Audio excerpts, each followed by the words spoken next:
Bom dia, boa tarde e boa noite para quem está assistindo a gente aqui no canal da Movimento.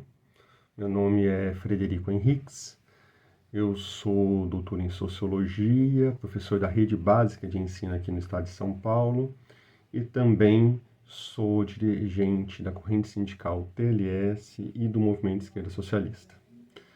Eu resolvi fazer esses vídeos aqui pela Movimento por causa dessa foto aqui. Você pode ter visto já.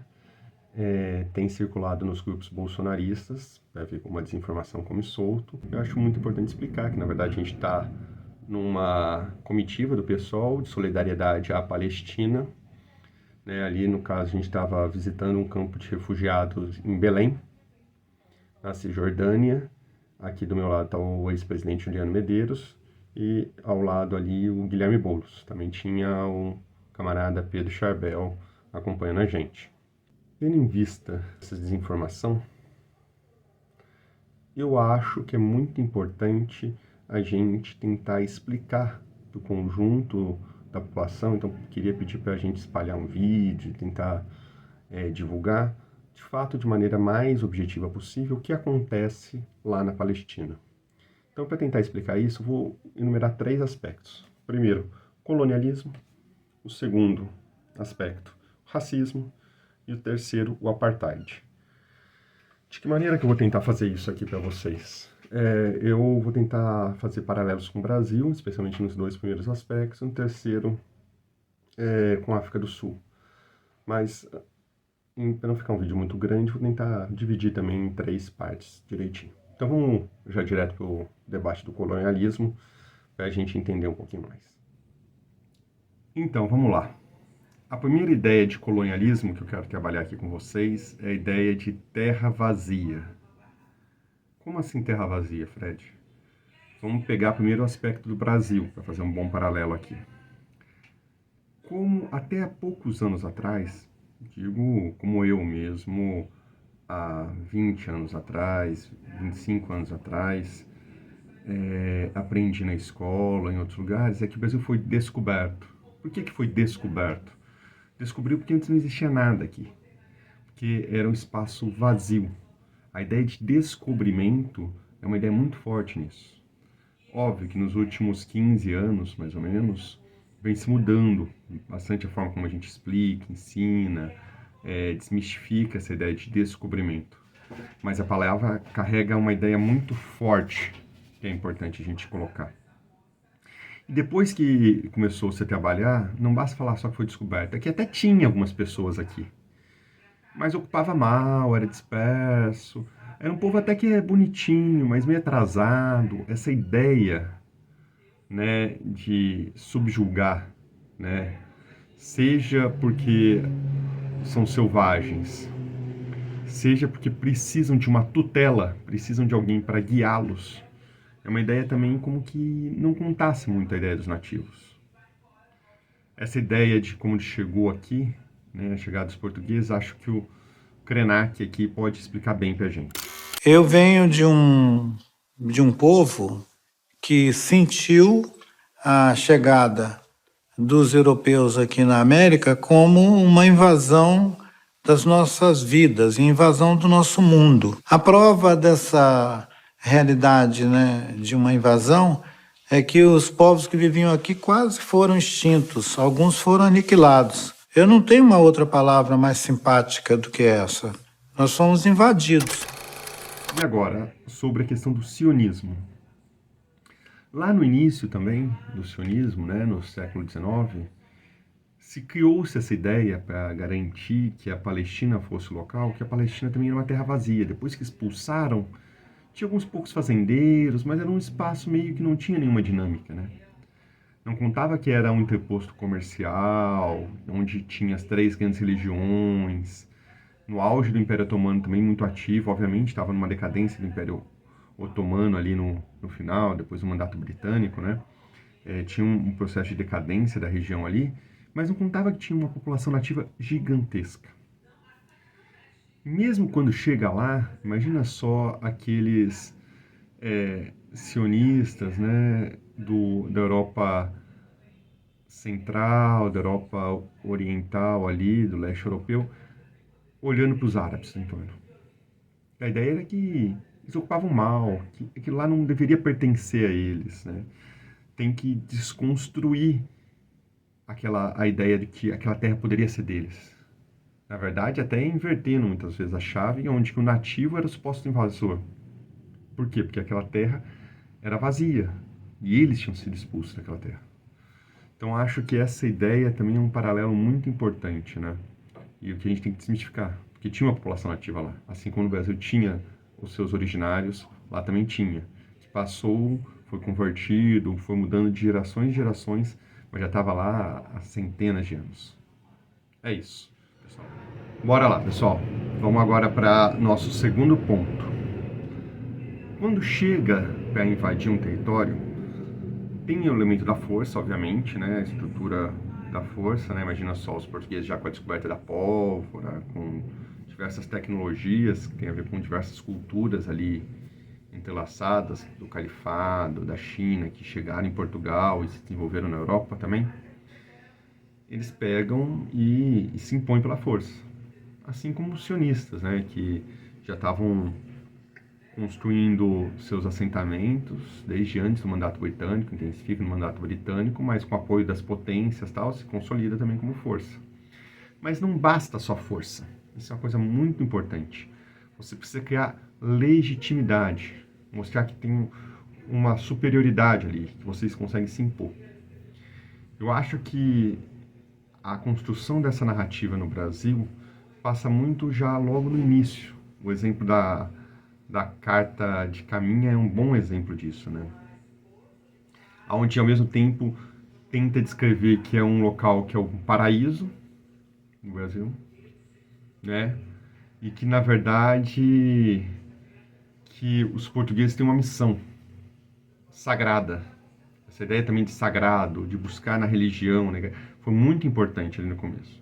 E essa missão tem a ver com a colonização. Eles descobriram o paraíso e eles têm que colonizar, têm que se fixar ali, né? Inclusive para levar Jesus, para conseguir salvar os que já estavam ali também, né? Mas eles tinham essa missão, eles eram sagrados. Aqui a gente é legal voltar para o Krenak, para falar sobre os povos originários de novo, sobre essa narrativa construída no início do país.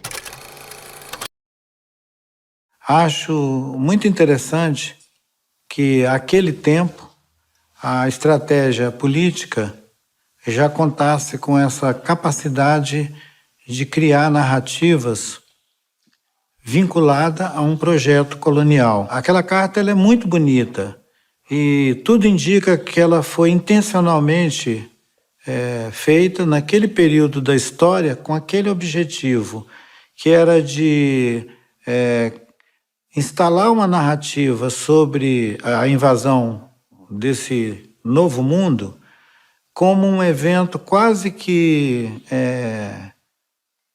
sagrado.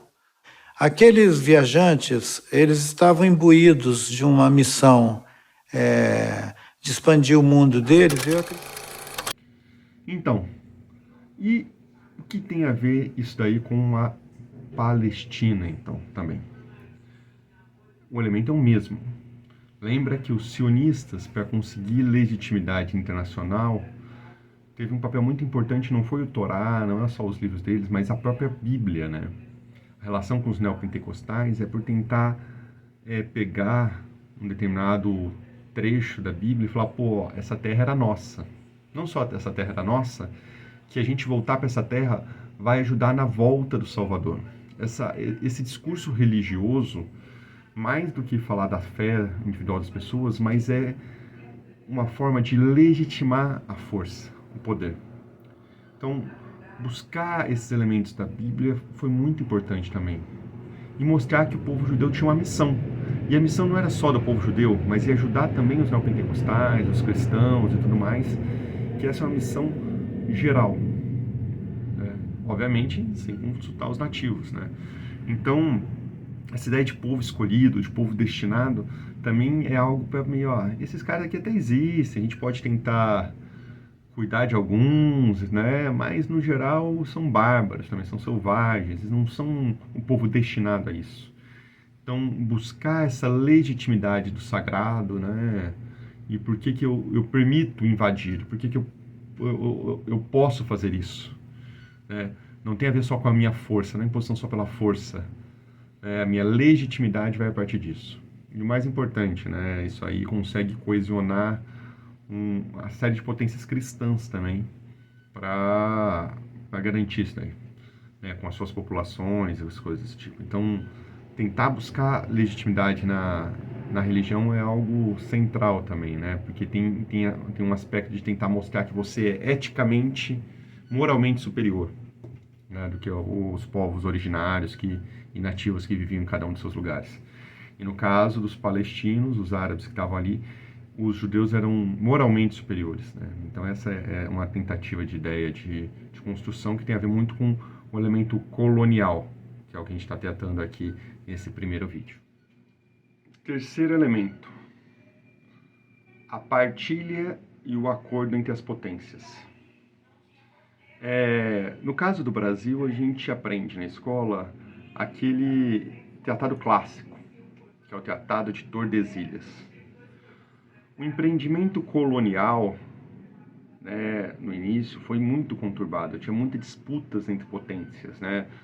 A gente ouve falar das guerras que teve com os holandeses, com os espanhóis, e assume aqui, tira ali. De uma certa maneira, para conseguir consolidar o empreendimento colonial, né, e se fixar um determinado povo num território, um acordo entre as potências é fundamental, né? E no caso brasileiro, a gente via isso muito bem, né, esse elemento da partilha, a partir da mediação da igreja junto com as potências imperiais daquele determinado período, né? Isso diz muito sobre o momento histórico que vivia. Depois que essas potências estão acordadas, o trabalho é o trabalho da potência ocupante, da potência invasora, negócio de falar melhor assim, é conseguir gerenciar os nativos, no sentido do que? Eles serem uma minoria social que simplesmente se adeque ao projeto colonial local. Então, como que foi feito esse processo de tutela, né, da população lá vigente?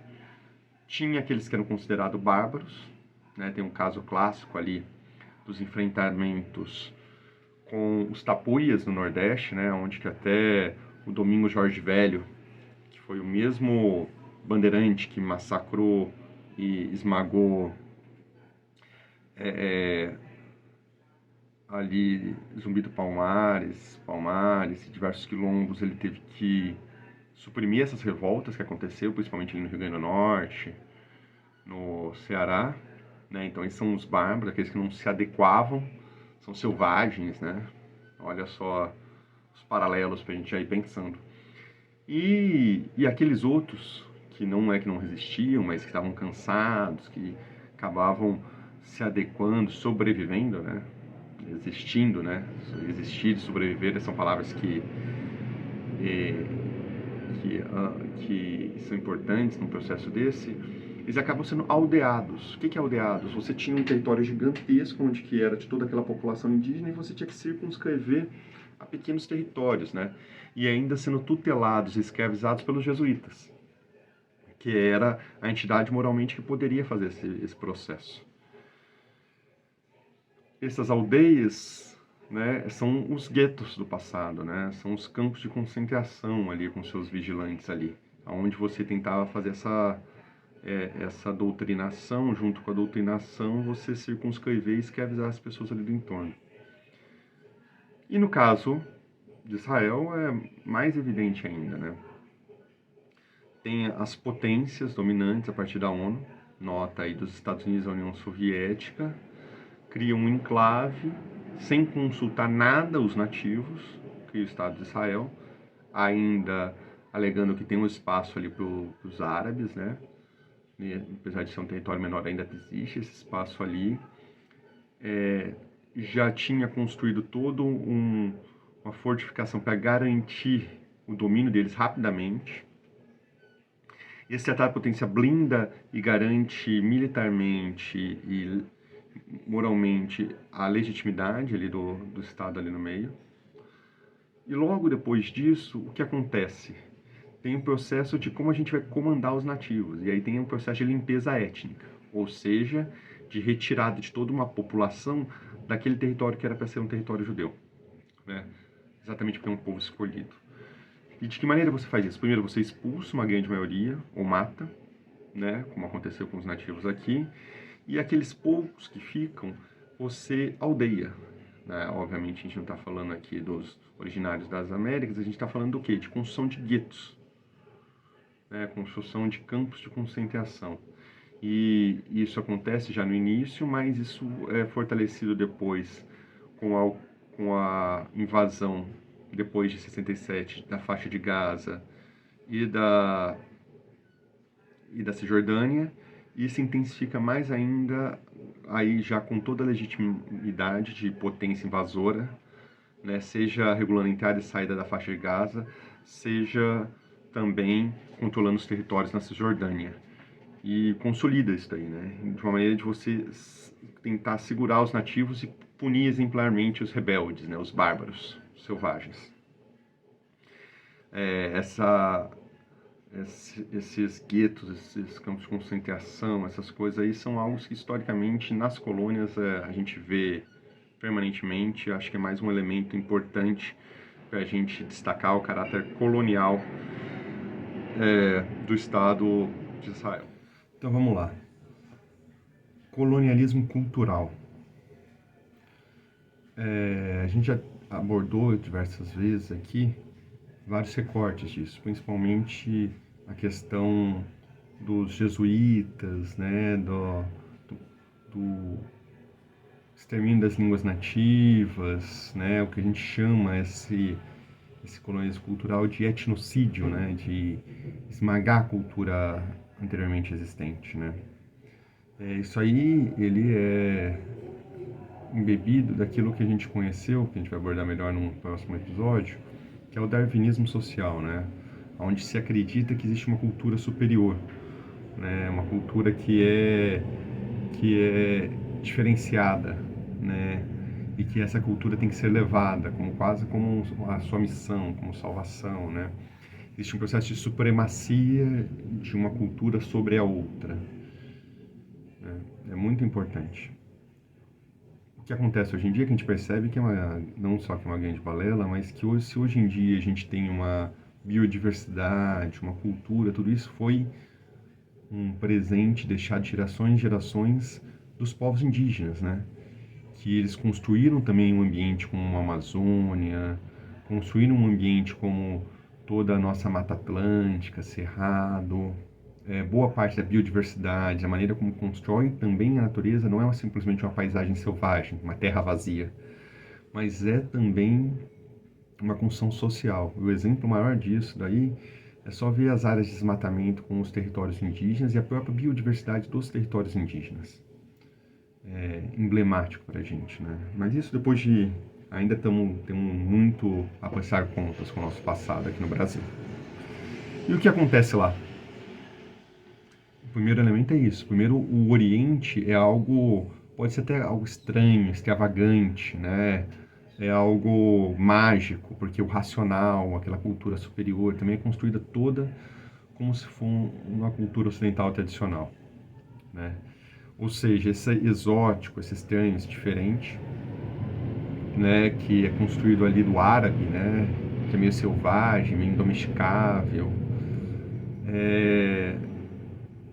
ele é estruturado para falar como se fosse uma cultura inferior àquela que estava colocada ali. Vai chegar uma cultura superior.